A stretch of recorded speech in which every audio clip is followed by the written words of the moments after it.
Biome leading institute for pre medical exam NEET प्रतियोगिता परीक्षा की तैयारी के लिए लेकर आया है live digital classes on YouTube channel, pre recorded class, classroom video, special session, chat room. घर बैठे पूछिए सवाल, रिवीजन भी आसान। लॉकडाउन में सुनहरे सपनों को दे नई उड़ान। बायोम नगराटोली और हीलू Ranchi, admission going on. Biome leading institute for pre medical exam. Plus 6 into cos 53 degree I cap plus 6 into sine 53 degree minus J cap divided by कितना हो गया 4 न्यूटन है।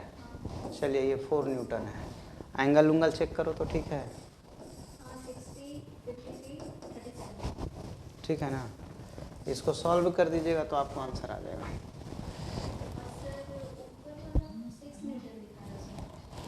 ठीक है, अब जो है जितना न्यूटन है। चलिए अगला सवाल की ओर बढ़ते हैं। पढ़िए, देखिए क्या लिखा हुआ है।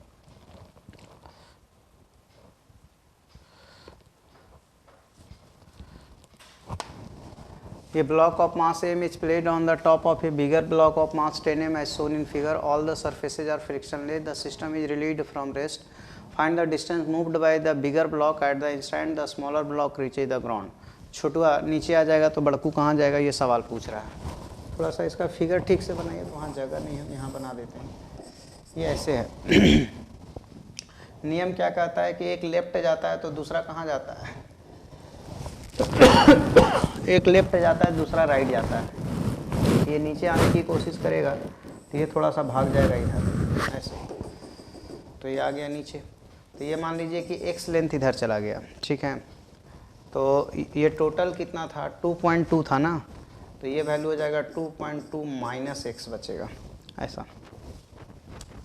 अब आइए m1 x1 left side is equal to formula है m2 x2 राइट साइड, ठीक है। m1 x1 लेफ्ट साइड बराबर m2 x2 राइट साइड। तो m1 लेफ्ट पहले लिखा हूँ ना, तो लेफ्ट साइड में छोटू आया है। कितना आया छोटू, वहाँ से छोटू नीचे आ गया, मतलब यहाँ से यहाँ, ये उधर गया 10m और m को काट दो।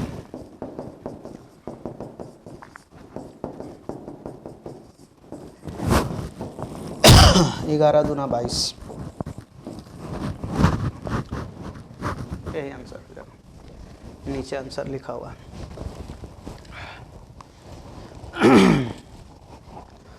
A light spring of a spring constant K is kept compressed between two blocks of masses M and capital M on a smooth horizontal। ये सब नहीं पढ़ना आपको, हटाइए, ये सब इंजीनियरिंग के लिए सूट करता है।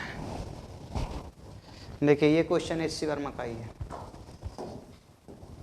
क्या दिया हुआ है, 7 homogeneous bricks each of length L are arranged as shown in figure. Each brick is displaced with respect to one is in constant by L/10. Find the x coordinate of the। देखिए कैसे बनाएंगे। ये ऐसे है, इसका centre of mass L/2 पे होगा इसका, तो इसका भी सेंटर ऑफ मास L/2 पे होगा, तो ये दोनों का एक जैसा होगा। तो आप फार्मूला लिखेंगे x coordinate of centre of मास का, तो m1 x1 m2 x2 m3 x3 m4 x4 m5 x5 और ये लास्ट में 7 तक जाएगा बाय m1 प्लस m2। तो देखो थोड़ा सा बुद्धि लगाना है।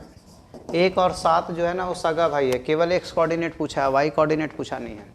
तो 1 और 7 जो है दोनों भाई भाई है, ठीक है। तो 1 का लिखेंगे तो m इंटू L/2, तो 7 का भी यही लिख देंगे, इंटू 2 कर देंगे। इंटू 2 इसलिए कर देंगे कि जैसा 1 है वैसा ही 7। तो इसका हो गया आपका, इसका हो गया। अब आइए इसका सेंटर ऑफ मास लिखेंगे तो यहाँ से L/2 पे आएगा, लेकिन हमारा ओरिजिन ये है तो ये L/10 एक्स्ट्रा है, L/10 यहाँ से है और L/10 ये। तो आपको क्या करना होगा कि m इंटू L/2 तो है ही, प्लस L/10 करना होगा, प्लस L/ कितना करना होगा 10। लेकिन ऐसा है कि ये जो है और ये जो है वो सगा भाई है, इसका मतलब ये हुआ कि 2 और 6 एक जैसा है, तो इंटू भी यहाँ भी 2 करना होगा, प्लस 4 गो का हो गया। अब आइए इसका, तो इसका सेंटर ऑफ मास यहाँ से L/2 पे होगा, तो यहाँ से L/2 पे होगा तो क्या होगा, ये L/10 है, ये भी L/10 है, तो L/10 एक बार हुआ या दो बार हुआ, L/10 यहाँ से L/10 यहाँ से दो बार हो गया ना L/10। तो इसका लिखिएगा यदि आप, तो m इंटू L/2 तो रहेगा, L/10 दो बार आ जाएगा, और ऐसा भी दो ठो रड होगा, यहाँ m होगा और यहाँ भी आपको दो बार मल्टीप्लाई करना होगा। क्यों भैया, तो एक इसके लिए लिखेंगे तो फिर एक इसके लिए लिखना पड़ेगा, किन्हें लिखना पड़ेगा, क्या वो 8 गुने फिगर में है, 1 2 3 4 5 6 7 8, 7 गो रड था, 7 फिगर में गलती बना हुआ है, तो आपको साथी का लेना है, ठीक है। तो साथी का लेना है, बीच वाला एगो हट जाएगा, तो कै गो हो गया अभी तक, 6 ठो हो गया, अब एगो बच गया, इसको छोड़िए, इसका भाई इसका भाई हुआ, इसका भाई इसका भाई हुआ, इसका भाई इसका भाई हुआ, और ये अकेले पड़ जाएगा, ये गलती से फिगर में दिया हुआ है। तो इसका कै बार L/10 हुआ, 1 2 3 बार L/10, ठीक है। तो m इंटू 3 बार L/10, L/10 L/10 और एगो L/2 तो रहेगा ही रहेगा, बाई टोटल 7m। आप इसको सॉल्व कीजिएगा तो ये 22L/35 आता है। 48 एक बार फिर से बताइए, अंजू कुमारी किधर, 48 क्या बताएं जी। देखो अंजू कुमारी, ये L/2 है ना, तो ये भी L/2 है, तो ये दोनों भाई भाई L/2 लिखे हैं, तो देखिए 2 से मल्टीप्लाई किए, इसका भाई ये है, तो L/2 तो यहाँ से होगा और L/10 ऐड करना होगा, तो L/2 प्लस L/10 लिखे होंगे, और ऐसा 2 ठो है तो 2 से मल्टीप्लाई कर दिए। इसका आइएगा तो L/10 दो बार है, और फिर L/2 होगा तो 2 बार लिखे होंगे, फिर एक और में आएंगे तो 3 बार होगा, तो यही तो कहानी है। 1 और 7 भाई भाई, 2 और 6 भाई भाई, 3 और 5 भाई भाई, 4 एकलौता भाई, वो सिंगल माता पिता का संतान है।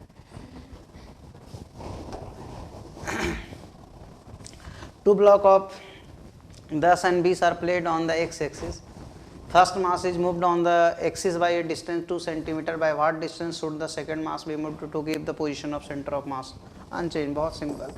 m1 x1 लेफ्ट बराबर पढ़ाएं आपको कि ये m2 x2 राइट होता है, इसमें बैठा दीजिए, आंसर आ जाएगा। इसको देखते हैं क्या बोलता है, क्या बोलता है Uzma Bano. Sir 3 number BRICS में ना में से विधि क्यों किए हैं सर, 3 नंबर ब्रिक्स में ना से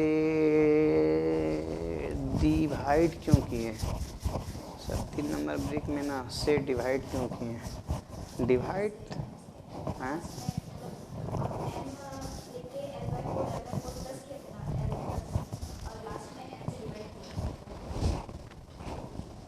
कहाँ डिवाइड किया,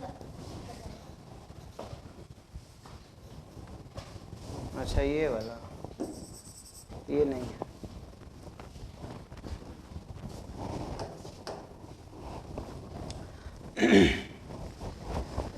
Consider a gravity-free hall in which a tray of mass m carrying a cubical block of ice of mass m and length is at rest in the middle. If the ice is melted, by what distance does the center of mass of the tray plus ice system descends? Gravity free hall है, हम लोग पढ़े हैं जहाँ बाहर से कोई force नहीं लगता वहाँ सेंटर ऑफ मास चेंज नहीं होता है, तो आंसर होगा 0। Find the center of mass of uniform plate having semicircular inner and outer boundaries of radius r1 and r2। तो क्या होगा, बुद्धि लगाना होगा भैया, बुद्धि ऐसा लगाना होगा कि इसमें इसको माइनस करना होगा, तब जाके बनेगा। इसका जब आप एरिया लिखिएगा ना तो पाई r2 स्क्वायर बाई 2 होगा, इसका जब एरिया लिखिएगा ना तो कोऑर्डिनेट ऑफ सेंटर ऑफ मास याद कीजिए 4r/3 पाई पढ़ाए थे, तो 0,4r2/3 पाई, और इसका लिखिएगा ना तो 0,4r1/3 पाई। घटाने वाला में माइनस लिखते हैं ऐसा बताएं, y कोऑर्डिनेट है ये, x कोऑर्डिनेट नहीं है, तो YCM a1 y1 minus a2 y2 by a1 minus a2, ऐसा। a1 का वैल्यू पुट कर दीजिए, तो ये है पाई r2 स्क्वायर बाई 2 और y1 4r2 बाई 3 पाई। ये है पाई r1 square by 2 into 4r1 by 3 pi by pi r2 square pi r1 square. Solve कर दीजिए, आंसर आ जाएगा। जोड़ घटाव आना चाहिए। गणित आपका खराब हो तो फिर तो जीवन में तकलीफ ही बहुत है। तकलीफ नहीं है, फिर आपको फील्ड बदलना होगा। बहुत ऐसे लोग हैं जो गणित से भागते हैं। वो राजकुमार राव हीरो है, वो अपना पढ़ाई छोड़ दिया था गणित के चलते। उसको गणित बहुत मुश्किल लगता था तो पढ़ाई छोड़ दिया, तो आज हीरो है, ज़्यादा फेमस आदमी है। तो ऐसा कुछ नहीं कि आपका गणित खराब है तो आपका जीवन खराब हो जाएगा। A cart of mass m is at rest on a frictionless horizontal surface and a pendulum bob of mass m hangs from the roof of the cart. ठीक है। The string breaks, the ball falls on the floor, makes several collisions on the floor and finally lands up in a small slot made in the floor. The horizontal distance between the string and the slot is L. Find the displacement of the cart during the process. मतलब कह रहा है कि ये cut गया और यहाँ उछलने लगा, उछलते उछलते उछलते इसमें जाके समा गया, ठीक है। और ये डिस्टेंस एल है। तो जब ये बॉल इधर जाएगा तो काट इधर जाएगा, ये तो तय है। तो ये एक्स इधर जाएगा तो टोटल एल जाना था, पर ये एक्स खींच लिया तो वास्तव में इधर कितना जाएगा, एल माइनस कितना, एक्स। यही तो कहानी है बच्चों। तो एक्स जो पीछे गया वो एम मास का है और ये जो इधर गया वो ऐसा formula m into x left बराबर m इंटू एक्स राइट, ये लगा दे रहा हूँ। तो कितना होगा बच्चों,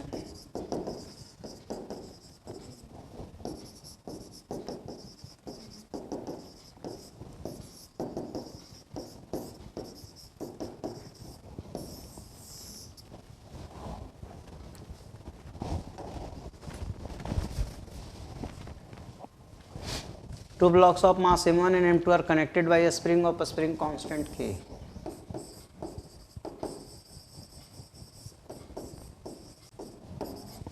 The block of mass m2 is given a sharp impulse so that it acquire a velocity v0 towards right.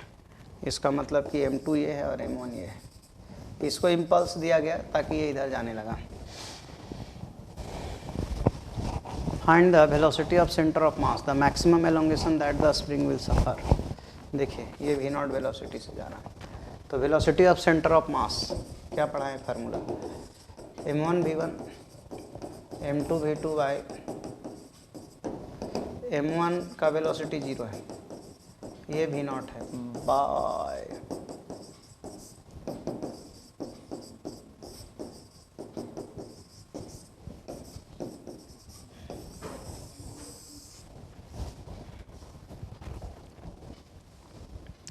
Maximum compression कितना होगा, याद कीजिए कॉलिजन, थोड़ा सा कॉलिजन पढ़ा है। कॉलिजन में बताए थे कि जब कोलाइडिंग बॉडी का वेलोसिटी कॉमन होता है तब मैक्सिमम कंप्रेशन होता है। वहाँ ये क्वेश्चन, ऐसा क्वेश्चन बता चुके हैं ऑलरेडी, ऐसा क्वेश्चन बता चुके हैं। तो मैक्सिमम कंप्रेशन पे वेलोसिटी कॉमन होता है, तो पहले मोमेंटम कंजर्वेशन करना होगा बी पार्ट के लिए। तो पी इनिशियल बराबर पी फाइनल। अभी मोमेंटम है m2 इंटू वी नॉट, बाद में होगा m2 into we m1 into we, यहाँ से भी निकल जाएगा। उसके बाद एनर्जी कंजर्व कर देंगे, एनर्जी कंजर्वेशन होता है नॉट काइनेटिक एनर्जी। तो शुरू में एनर्जी है half m v naught square, बाद में एनर्जी होगा half m2 v2 half m2 v square, यहाँ भी लिखे हैं हाफ m1 v स्क्वायर और प्लस हाफ के एक्स स्क्वायर। यहाँ से x निकाल दीजिए, v का वैल्यू पुट करके सॉल्व करना, थोड़ा लंबा प्रक्रिया है, गणित का ज्ञान होना चाहिए। बोला ये कैसे लिख दिया, तो पढ़ा है ना कि कॉलिजन में मैक्सिमम कंप्रेशन तब होता था जब वेलोसिटी कॉमन होता था, आमने सामने ऐसे आता था, और उल्टा जाता था तो एलोंगेशन मैक्सिमम होता था, वहाँ भी वेलोसिटी कॉमन होता था। कॉलिजन में पढ़िएगा, पढ़ा है।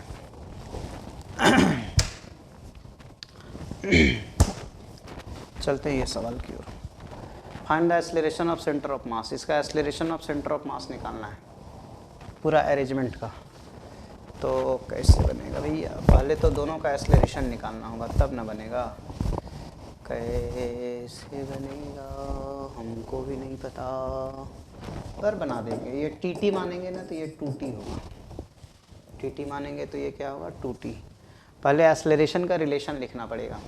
मान लीजिए कि ये x1 इधर जा रहा है, ये x2 इधर जा रहा है, तो t के कारण x आगे गया इसमें 2t पीछे और x आगे, तो -2t इंटू x2, और वर्क डन 0 होता था, ऐसा पढ़ाए थे। तो x1 बराबर हो गया 2x2, तो यहाँ से a1 बराबर हो गया 2a2, मतलब इसका एक्सेलरेशन इसका डबल होगा। ठीक है, अब आइए FBD लिख के थोड़ा सा सॉल्व करना पड़ेगा। इस पे f इधर लग रहा है, इसमें 2t पीछे लग रहा है, इसमें सिर्फ t आगे लग रहा है, तो f minus 2t mass into acceleration, और इसका t बराबर मास इंटू एक्सेलरेशन, ऐसा। t is equal to acceleration का वैल्यू है 2a2, 2 से और गुना कर देता हूँ तो ये 4 हो जाएगा, 4 हो जाएगा, तो 4m1a2। अब दोनों को जोड़ देंगे तो 2t कट जाएगा, तो f इज इक्वल टू आ जाएगा 6m1 का है आ रहा है, ये 6m a2 आ जाएगा, यहाँ m1 नहीं आएगा, m आएगा, केवल m दिया हुआ m। यहाँ से a2 कैलकुलेट करेंगे तो f/6m आएगा, तो a1 बराबर है 2a2, तो ये f/3m आएगा। ये सब न्यूटन्स लॉ है, पढ़ा चुके हैं। अब एक्सेलरेशन ऑफ सेंटर ऑफ मास का फार्मूला लगाइए, तो एक्सेलरेशन ऑफ सेंटर ऑफ मास का फार्मूला ऐसा पढ़ा है, ऐसा। m1 m है और इसका एक्सेलरेशन f/3m, ये 2m है और इसका एक्सेलरेशन f/6m, और bye m plus 2m। Solve कर दीजिएगा तो आंसर आ जाएगा। कोई तकलीफ़ है तो बोल सकते हैं कुछ, और ना तकलीफ़ है तो समझेंगे कि सब पीछे पढ़ाएं, आप जानते हैं, आप लोग तेज स्टूडेंट हैं, ऐसा समझकर चलते हैं, आगे बढ़ते हैं। Find the velocity of centre of मास, सारा लटर पटर कहानी दिया हुआ है। ठीक है, बढ़िया से गौर से देखिएगा, तो v1 का वैल्यू दिया हुआ है NV i कैप, और v2 का वैल्यू दिया हुआ है v cos theta i cap plus v sin theta j cap. Velocity of centre of मास का फार्मूला हम लोग जानते हैं, m1 v1 m2 v2 bye m1 plus m2।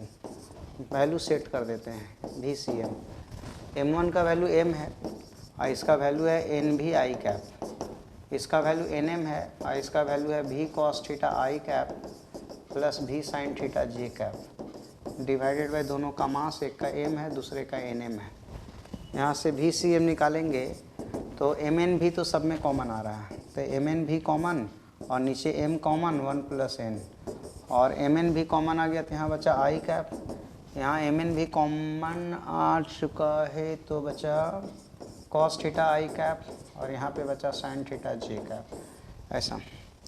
अब क्या करें, m तो कट रहा है तो काट देंगे, तो ये बचेगा nv/1 प्लस n, और मैग्नीट्यूड निकाल देता हूँ, तो मैग्नीट्यूड निकाल देंगे तो 1 प्लस कॉस थीटा एक साथ आ जाएगा और साइन थीटा एक साथ आ जाएगा,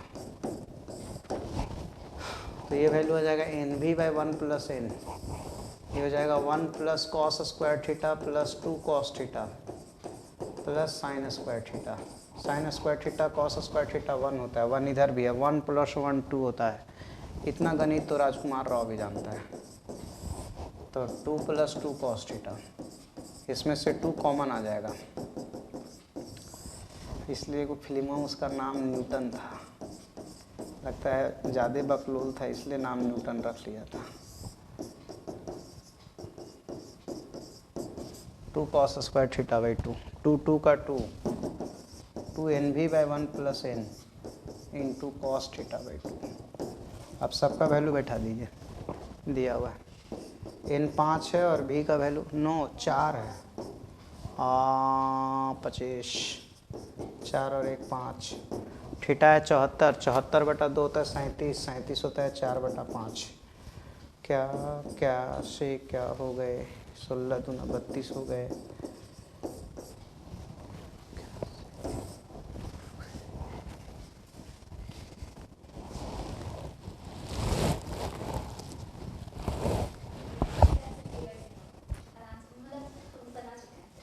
तुमने बना चुका और लोग को बनाना है।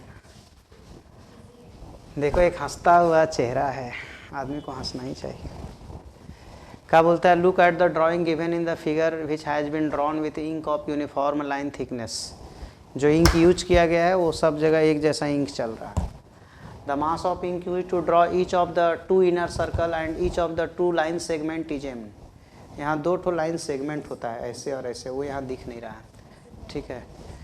तो the mass of ink used to draw each of the two inner circle and each of the two line segment is m, मतलब इसमें इंक m मास यूज हुआ, m और m ऐसा। आगे the mass of the ink use to draw the outer circle is 6m, इसके लिए 6m इस्तेमाल हुआ। The coordinate of the centre of, अब आइए कोऑर्डिनेट निकालना है।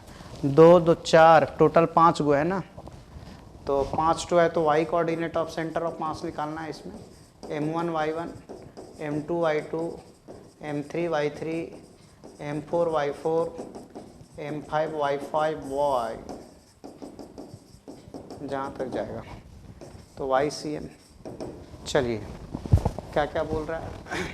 The coordinate of the centre of the different parts are outer circle 0 0, सबसे बाहर वाला सर्कल 0 0, तो उसका मास 6m था इंटू 0। उसके बाद left inner circle minus a, हमको y कोऑर्डिनेट से मतलब है, m मास था और y कोऑर्डिनेट a है, ठीक है। राइट इनर सर्कल a, उसका भी y कोऑर्डिनेट से मतलब है, ठीक है। Right inner circle a vertical line 0 0, तो उसका मास m और y कोऑर्डिनेट 0। उसके बाद हॉरिजेंटल लाइन 0 माइनस a, तो ये माइनस a, 5 को हुआ, 1 2 3 4 5 हो गया, डिवाइडेड बाय 6m और इधर 4 तो mm है। ये माइनस m में प्लस m में कैंसिल हो जाएगा, ये 0 है, ये और ये कैंसिल हो जाएगा, तो m बचेगा बाय 10m कटो जी। तो y कोऑर्डिनेट का आंसर होगा a बाई 10।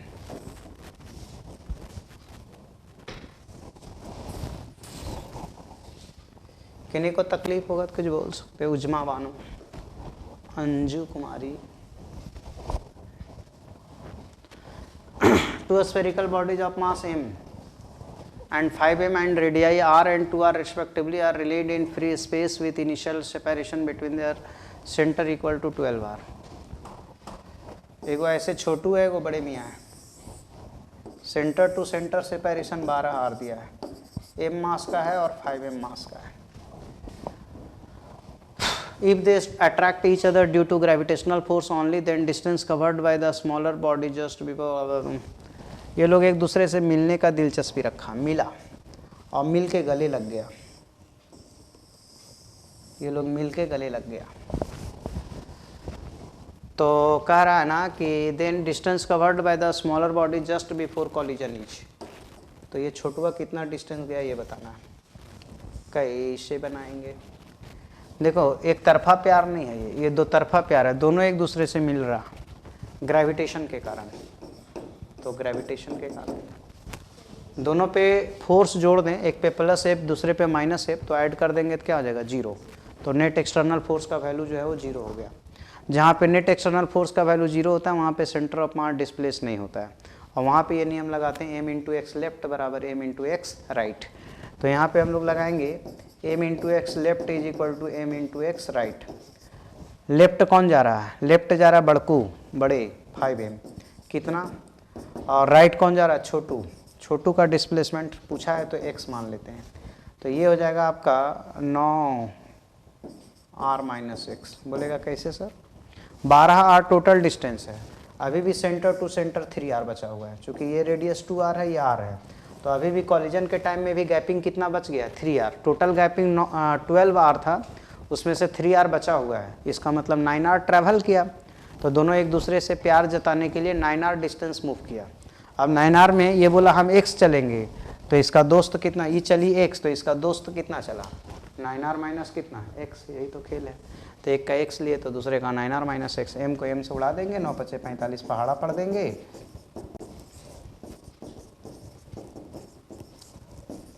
45/6, 6 × 7 = 42, 6 × 7 = 42, 6 × 5 = 30।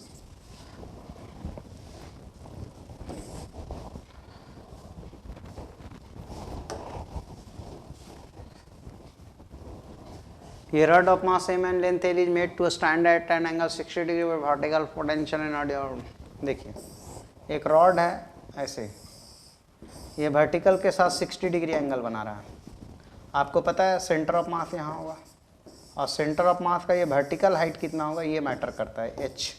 तो ये डिस्टेंस L/2 होगा रे, तो ये h जो होगा ना वो L/2 cos 60 डिग्री होगा। साइन कॉस जानते हैं, ये h निकालना वर्टिकल हाइट में मतलब होता है, तो ये L/4 हो गया। पोटेंशियल एनर्जी mgh में h हम बताए थे, सेंटर ऑफ मास का वर्टिकल हाइट कितना होता है, तो ये आ गया L/4, तो आंसर होगा mgL/4।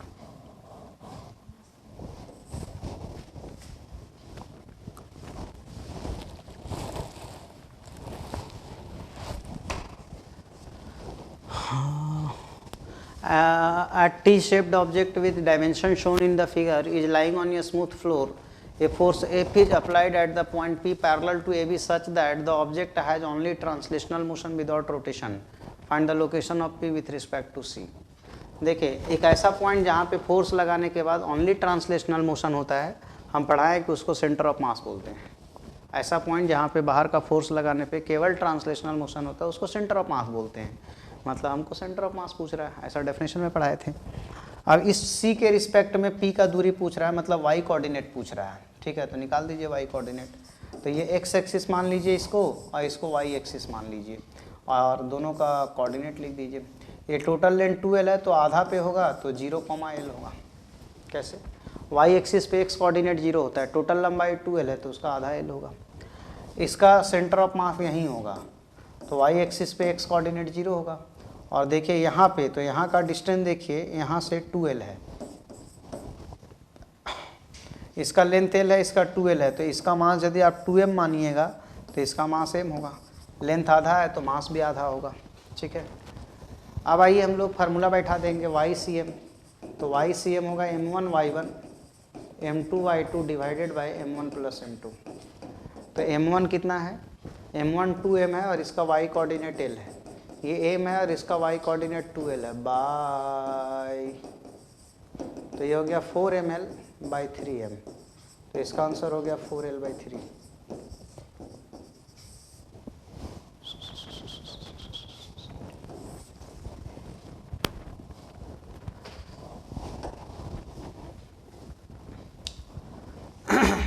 अगला सवाल बोलता है particle of mass m 2m 3m nm gram are placed on the same line at distance l 2l 3l nl centimetre from a fix point.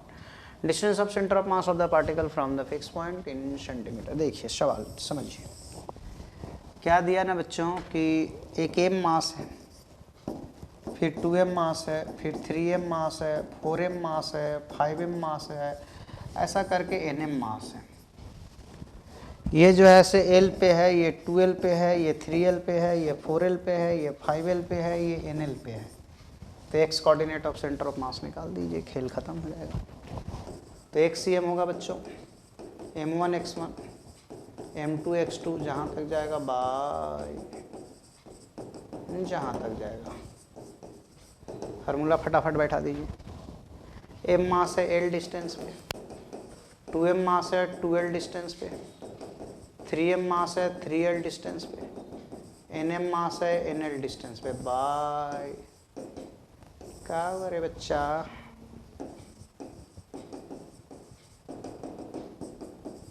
m cut जाएगा बच्चों,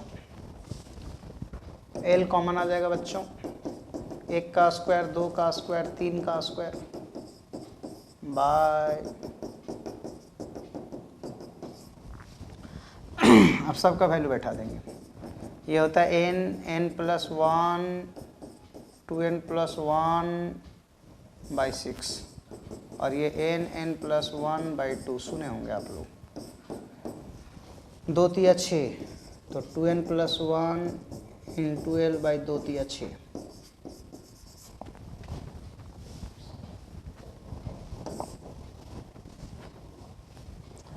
किन्हीं को डाउट नहीं हो रहा है? किन्हीं को डाउट हो रहा तो पूछो ना, तो इसी को तोड़ देंगे।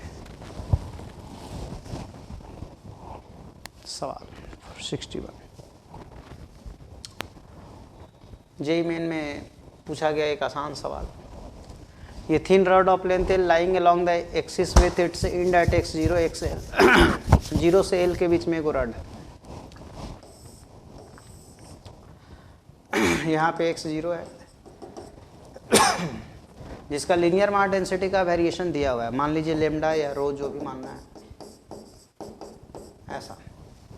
वेर n कैन बी 0 और any positive number if the position x centimetre of the centre of mass of the rod is plotted against n, which of the following graph best approximate dependence of एक schema होना।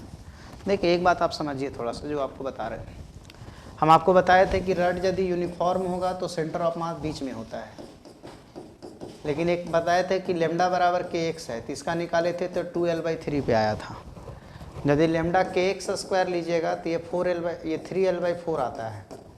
मतलब जैसे जैसे power आप बढ़ाते हैं, uniform rod लेते हैं तो यूनिफॉर्म रड लेते हैं तो l/2 पे होता है। नॉन यूनिफॉर्म में यदि x में एक पावर लेते हैं x का तो 2l/3 पे आता है, ये बता चुके हैं। और यदि पावर 2 लेंगे और सॉल्व कीजिएगा तो 3l/4 पे आएगा। तो इसको थोड़ा सा रिलेट कीजिए, तो x का वैल्यू यहाँ, n का वैल्यू यहाँ 0 कर दीजिए, तो 0 कर दीजिएगा तो एनीथिंग टू द पावर 0 का वैल्यू 1 होता है, तो ये 1 हो जाएगा तो लेमडा के आ जाएगा, मतलब कांस्टेंट का l/2 होता है, तो l/2 से शुरू होगा, तो l/2 से शुरू होगा तो ये गलत हो गया, ठीक है। और ये पावर बदलेगा तो वैल्यू बदलेगा, तो ये कह रहा नहीं बदलेगा तो ये गलत हो गया, तो दो गो तो गलत हो गया। अब इन दोनों की बात है, अब इन दोनों में कह रहा है कि कुछ देरी तक n के कुछ वैल्यू के लिए 1 2 3 के लिए कांस्टेंट रहेगा, बाद में चेंज होगा, गलत, 1 2 3 में ही तो बदल रहा है। ये कह रहा है कि कुछ देर तक कांस्टेंट होगा, ऐसा नहीं ना होगा, इसलिए ये भी गलत, तो ये सही, शुरू से बदल रहा है।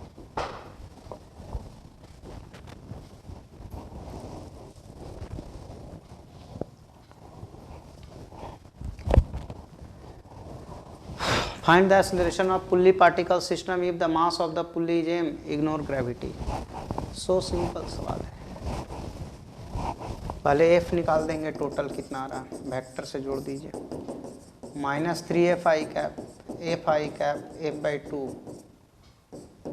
और आप दुनिया जानता है कि ACM क्या होता है, f total by total mass, 2 2 4 बैठा दीजिएगा, आंसर आ जाएगा।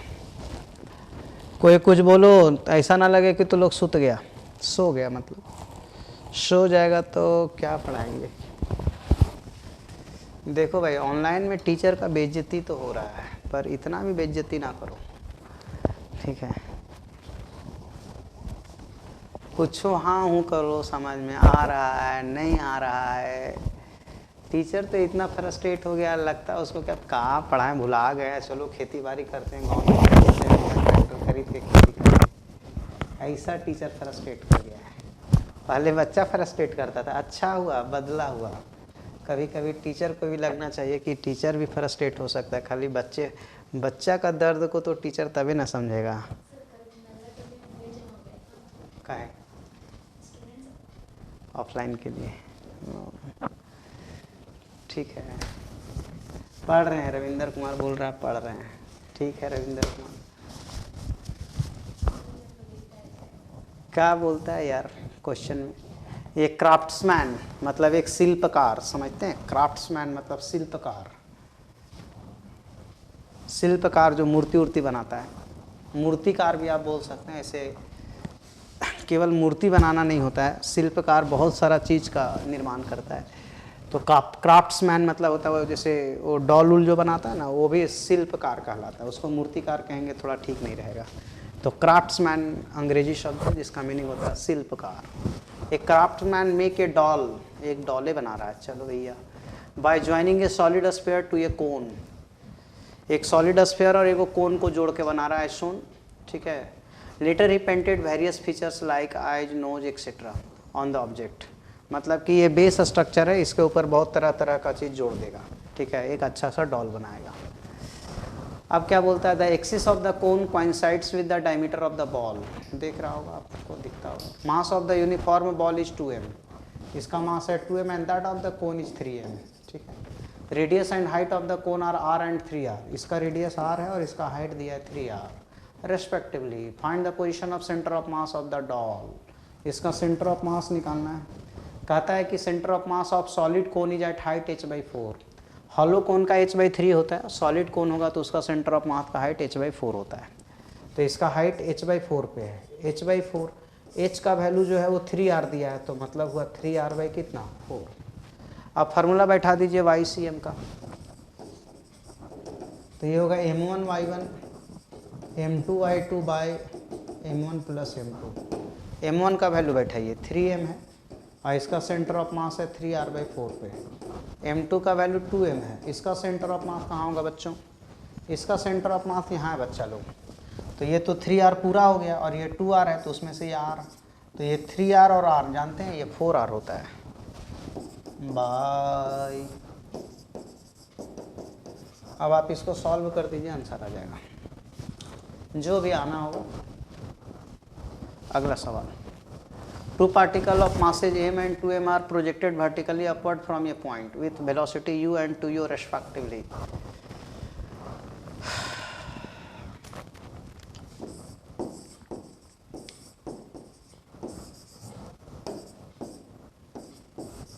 ऐसा find the maximum height attained by the center of mass of the system of two particle measured from the point of projection.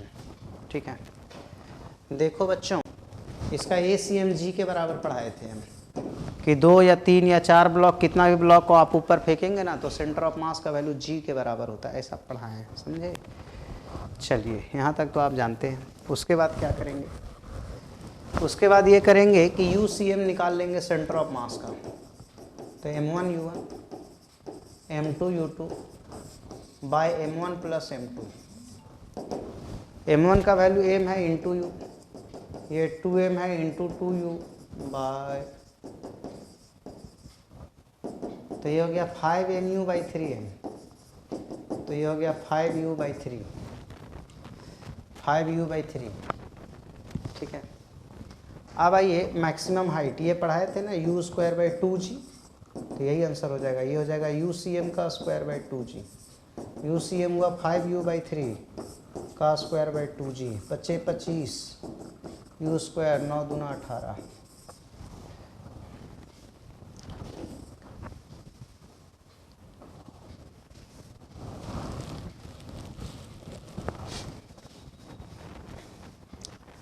ये uniform wire of length L is bent into a V-shape object as shown. The distance of its center of mass from the vertex edge.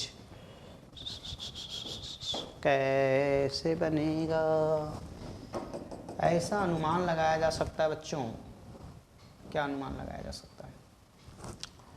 कि छोड़ो ना, हटाओ ना, निकाल लेते हैं, बात खत्म। ये पूरा लेंथ है, उसका आधा दूरी पे सेंटर ऑफ मास होगा, इसमें तो कोई शक नहीं है किसी को।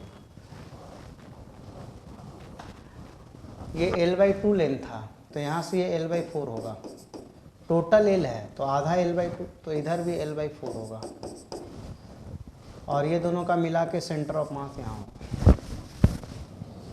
तो क्या करें? यही तो होगा सेंटर ऑफ मास, ऐसा लिख सकते हैं। ये L/4, ये 30, ये डिस्टेंस निकालना है। लगता है कि L/4 cos 30 हो जाएगा, cos 30 √3/2, तो √3L/8 आंसर आना चाहिए था।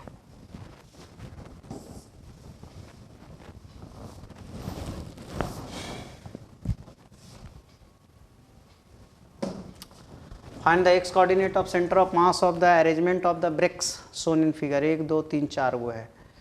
ये वाला थोड़ा लंबा है तो देखते हैं, इतना में बनेगा नहीं, आगे बना देंगे, इसको सॉल्व कर देंगे, आप चिंता ना करें। ये हेमिस्फेरिकल सेल हैज मास, बड़ा अच्छा सवाल है वो। ये spherical shell has mass in, ये liquid is filled in it up to the brim. Mass of liquid is 2m। Find the height of centre of mass of the liquid filled hemisphere measured from the ground. यहाँ से इसका mass है 2m और इसका mass है m। आप इसको ऐसा समझ सकते हैं, प्लस पानी पानी पानी पानी पानी पानी पानी पानी पानी पानी पानी पानी पानी पानी।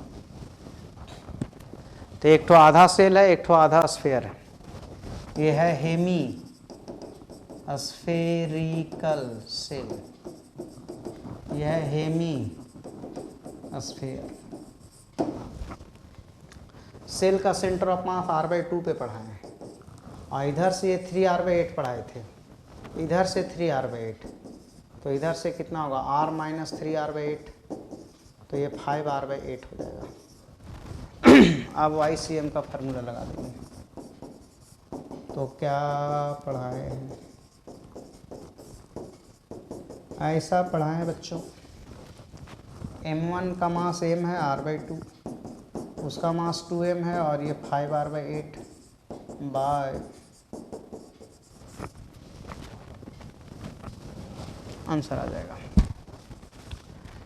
In the arrangement shown in figure, the horizontal surface is smooth but there is a friction between the two blocks. Coefficient of friction is mu. Mass of B is twice that of A. When a horizontal force F is applied to B, the two blocks slap on one another. Find the acceleration of center of mass of the system and mass of A is M. ठीक है, कैसे बनाइए? बहुत simple है। Acceleration of centre of मास होता है बाहर का फोर्स बाय टोटल मास, तो यही आंसर होगा। फ्रिक्शन इंटरनल फोर्स है, दोनों एक दूसरे को लगाएगा, ठीक है, वो कैंसिल आउट हो जाएगा। फ्रिक्शन इंटरनल है, दोनों एक दूसरे को लगाएगा।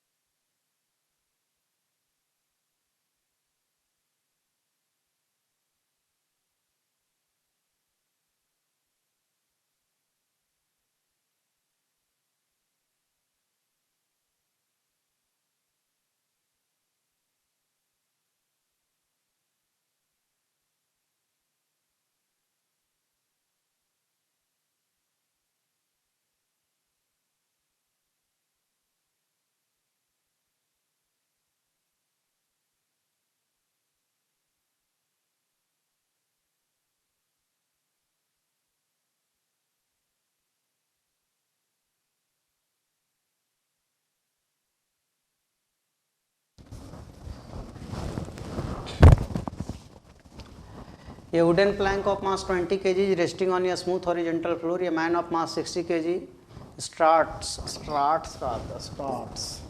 moving from one end of the plank to the other. Plank to the other end. The length of the plank is 10 m. Find the displacement of the plank over the floor when the man reaches the other end of the plank. देखिए कैसे बनेगा, क्या बताएं जी। ये ऐसे है, ये आदमी अब उधर जा रहा है, तो आदमी उधर जाएगा तो प्लैंक पीछे चल जाएगा ऐसे, तो यही x पूछ रहा है कितना होगा। 10 मीटर लंबा है तो ये 10 - x हो जाएगा, और ये 20 kg का है और आदमी 60 kg का है। तो पढ़ाए थे m × x लेफ्ट साइड बराबर m × x राइट साइड, तो 20 kg लेफ्ट साइड जा रहा है, 60 kg राइट साइड जा रहा है। 20 दिया पहाड़ा पढ़ दीजिए।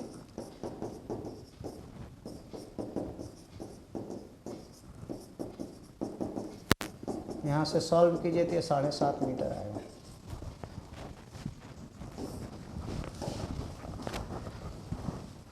ये देखिए ये क्या बोलता है, आपको दो को ब्लॉक दिखाई पड़ रहा है, दोनों का एक्सेलरेशन ऑफ सेंटर ऑफ मास का वैल्यू पूछ रहा है कि दोनों का एक्सेलरेशन ऑफ सेंटर ऑफ मास क्या होगा। ठीक है, तो कैसे बनाएंगे?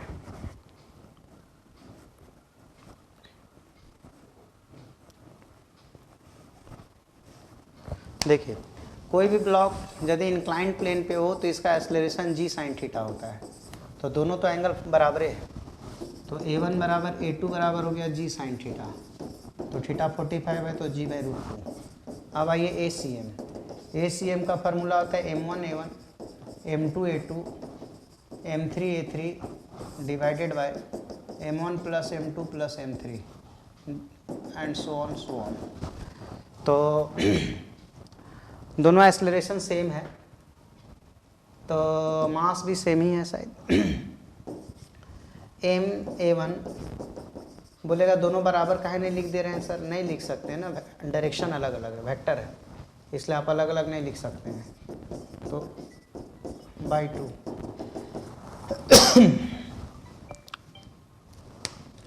और ये हो जाएगा आपका a1 + a2।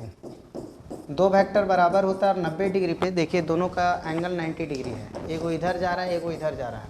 दो वेक्टर बराबर हो और 90 डिग्री पे हो तो रिजल्टेंट जो होता है वो √2 टाइम्स ऑफ कोई एक वैल्यू होता है, तो a1/√2 और a1 आया g/√2 तो आंसर हो जाएगा g/2। अगला सवाल ऐसा ही क्वेश्चन है लेकिन यहाँ पे थोड़ा सा फिगर में कुछ चेंजेज है, करीब करीब ऐसा ही है, यहाँ भी एंगल 90 डिग्री है। देखो बच्चों, इधर जो फोर्स लगेगा वो mg साइन 60 लगेगा, इधर जो लगेगा वो mg साइन 30 लगेगा। पहले एक्सेलरेशन निकालिए, बड़े मियाँ माइनस छोटे मियाँ पढ़ाए थे। mg sine 60 minus mg sine 30 divided by total मास।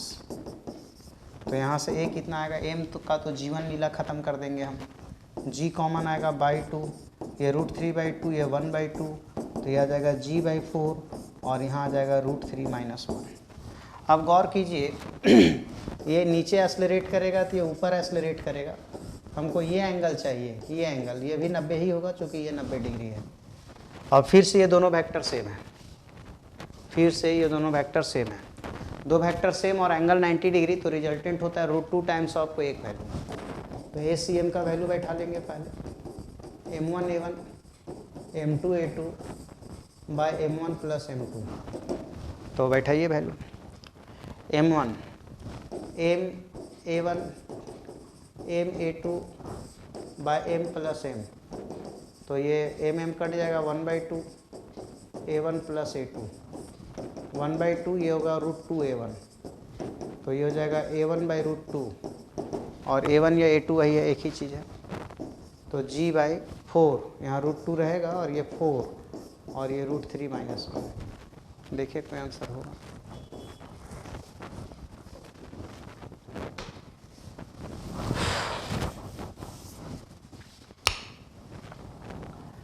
ये लैडर AP एक लैडर है of length 5 metre, incline to a vertical wall is slipping over a horizontal surface with velocity 2 metre पर सेकेंड। देखिए, यदि आपको इसका वेलोसिटी मालूम है तो पहले इसका वेलोसिटी मालूम करना होगा। ये लॉज ऑफ मोशन में बताए थे आपको कैसे निकलता है, तो वो तरीका आप लाइए। पहले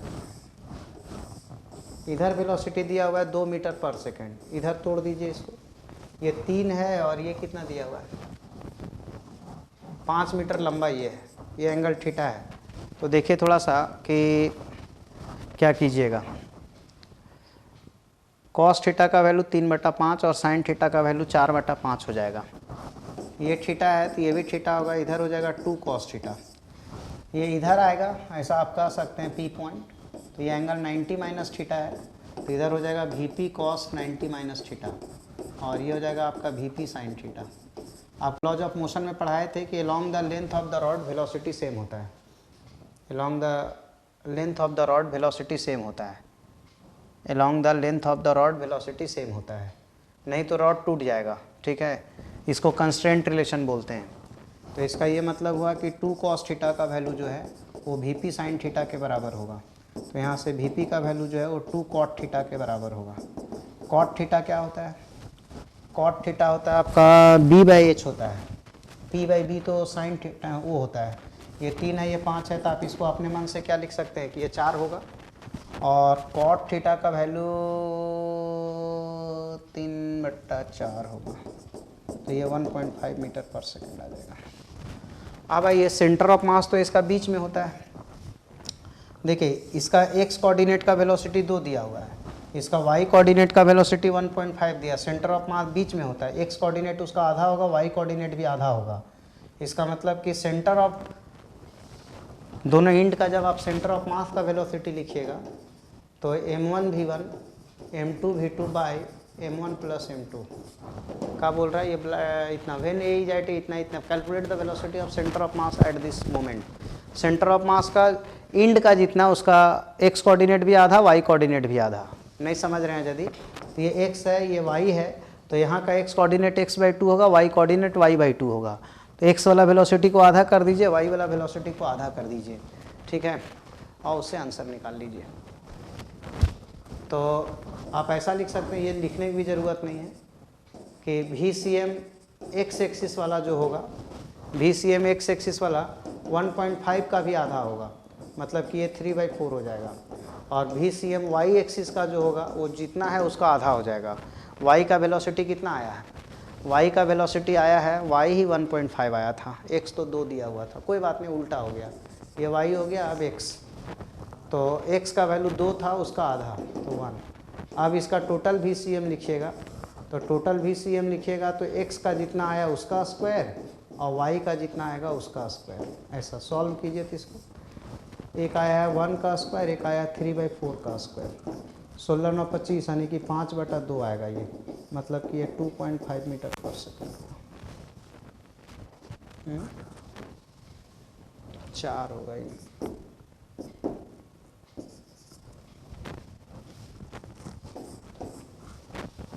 ये वाला कुछ लोग को दिक्कत हो सकता है।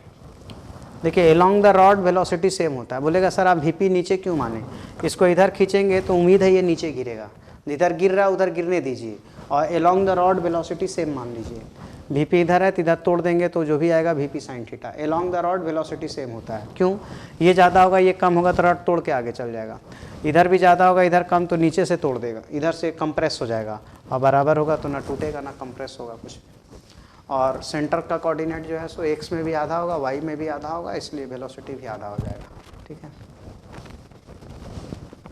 कितना क्वेश्चन हुआ, इसमें कुछ नहीं है, सबको वेक्टर में एक्स और वाई में कर लीजिए और डायरेक्ट फार्मूला लगा दीजिए बस। वो जो क्वेश्चन वहाँ था वही क्वेश्चन यहाँ रिपीट किया गया, तो यहीं बना देंगे। एक ये है, चलिए यहाँ पे पेज ले लेते हैं, या एक इसको बना लीजिए बाद में।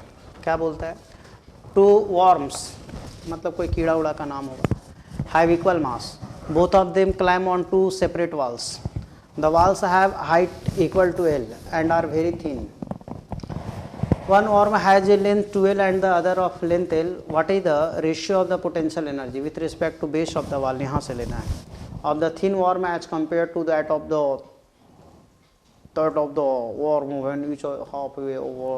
ठीक है, छोड़ो ना, ये दोनों का लिखना है, सबका मास दिया हुआ है। देखो अलग अलग टुकड़ा मानो, एक कीड़ा ये है एक कीड़ा ये है, तो पूरा का मास m है तो इस सेक्शन का मास m/2 होगा और इस सेक्शन का भी मास m/2 होगा। तो इसका सेंटर ऑफ मास यहाँ कहीं होता है बीच में। पूरा का लेंथ कितना दिया हुआ है, दीवार हाइट ऑफ द हाइट इसका L दिया हुआ है, तो इसका सेंटर ऑफ मास L/2 पे होगा। तो इसका पहला वाला का पोटेंशियल एनर्जी लिखेंगे तो m/2 g h का वैल्यू L/2, पर ऐसा बाईं तरफ भी ऐसा दाईं तरफ भी 3/2, तो ये लग रहा है कि mg L/2 आ गया। अब आइए दूसर का क्या करेंगे, ये लेंथ तो L/2 बचेगा और ये भी L/2 है, तो L/2 प्लस L/2 L हो गया। इसका सेंटर ऑफ मास यहाँ होगा L/4 यहाँ से और L/2, तो ये हो जाएगा आपका 3L/4। तो इसका पोटेंशियल एनर्जी लिखेंगे, इधर का मास भी m/2 है, g और h का वैल्यू हो गया 3L/4, ऐसा 2 ठो है, तो ये हो जाएगा 3mg L/4।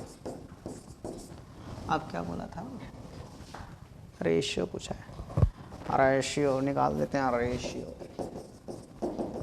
ये हो गया mg L/2 बाय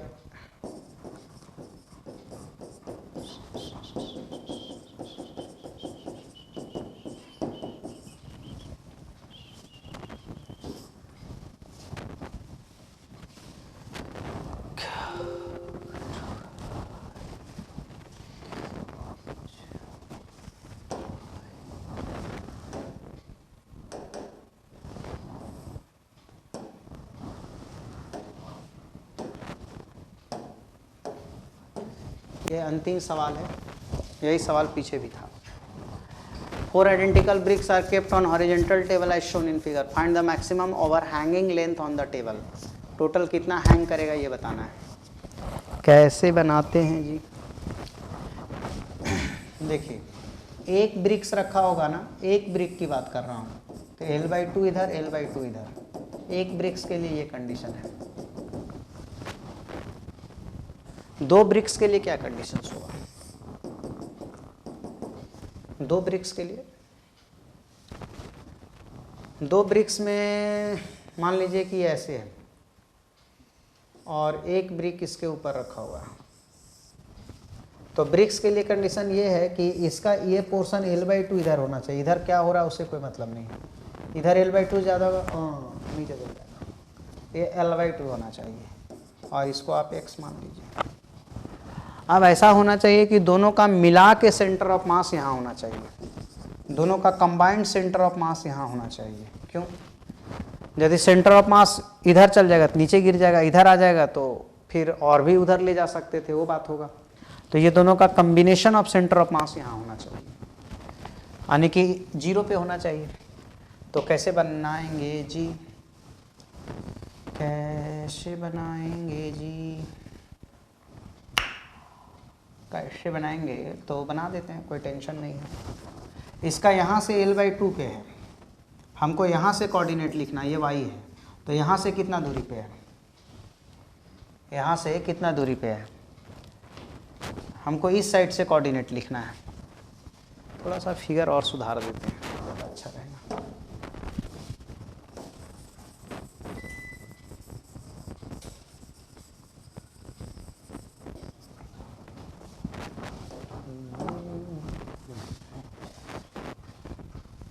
ये टेबल है ना, ऐसे है, ये y एक्सिस है, ये लेंथ L/2 है, हम ये लेंथ निकालना चाहते हैं। अब थोड़ा सा सेंटर का कोऑर्डिनेट लिखना होगा, ये भी गणित का खेल है, बहुत दिमाग तो जीवन भर लगाना पड़ता है यार। देखो ये टोटल लेंथ L है बच्चा, जिसमें से ये x है, तो ये लेंथ कितना बचा, L-x। सेंटर का कोऑर्डिनेट हमको चाहिए, तो सेंटर हमको नहीं पता कहाँ होगा, मे बी कि इधर होगा या इधर होगा, कहीं तो होगा। किधर मानना सही रहेगा, उधर मान, इधर मान लेते हैं। तो यहाँ सेंटर है, तो यहाँ पे यदि सेंटर है तो ये डिस्टेंस होगा L/2, तो ये L/2 होगा, पर हमको यहाँ से कोऑर्डिनेट चाहिए, तो ये डिस्टेंस कितना हो जाएगा, ये x coordinate, x coordinate first का, ये इधर है इस साइड, तो ये L/2 और ये L-x, तो पूरा में ये घटा देंगे तो ये निकल जाएगा, तो L-x माइनस L/2, तो L में से L/2 जाएगा तो बचेगा L/2 माइनस x, तो इसका निकल गया। अब आइए इसका सेंटर ऑफ मास, इसका सेंटर ऑफ मास कहीं यहाँ होगा, ये कैसे निकलेगा, ये कैसे निकलेगा, ना ना ये तो नहीं होगा ना, इसका सेंटर ऑफ मास तो एग्जैक्ट यहाँ होगा L/2 लेंथ पे, और ये कॉर्नर यहाँ से कितना दूर माने हैं, x माने हैं, ठीक है। तो ये पूरा पूरा x हो जाएगा सेंटर ऑफ मास, तो एक का x हो गया और एक का L/2 माइनस x हुआ, तो x coordinate of centre of mass m1 x1 m2 x2 by m1 plus m2, origin पे आना चाहिए। m एक का आया L/2 माइनस x आया, लेकिन वो पीछे साइड है, और एक का m और एक का x पे है बाई m प्लस m, तो ये 0 minus m L/2 minus x plus mx, तो ये इधर आ जाएगा m L/2 माइनस x बराबर mx, तो L/2 माइनस x बराबर x, तो L/2 बराबर 2x, इसका मतलब x बराबर L/4 आया। इसका ये मतलब हुआ कि अब मीनिंग रिलेट कर देता हूँ, अब ज़्यादा सॉल्व नहीं करूँगा। पहला का L/2 आया इधर, दूसरे का L/4 आया, तो अगला का L/6 आएगा, उसके एक और आगे लेंगे तो फिर और आएगा, ठीक है। तो उसका इधर कितना आएगा, L/ कितना 8, ऐसा 2 4 6 8 ऐसे, तो x कोऑर्डिनेट कितना, total over hanging maximum length कितना हैंग किया, ये टेबल है, तो ये L/8 L/6 L/4 और L/2, 24 एलसीएम आएगा, 8 तिया 6 चौका 4 छक्का 2 12 जा, तो 12 4 16 4 20, 12 4 16 4 20 और 3 गलती आ रहा है कहीं, 25 L/24 आंसर आता था, 25 L/24, L/2 L/4 L/6 L/8, LCM कितना आ रहा है, एलसीएम आ रहा है 24, तो 8 3 की 24, ठीक है, 6 चौका 24, ठीक है, 4 8, ओ यहाँ पे गलती हुआ, 4 6 का ना, 4 6 का 24, तो यहाँ 6 होगा। अब देखो तो 12 6 18, 18 और 4 22 और 3,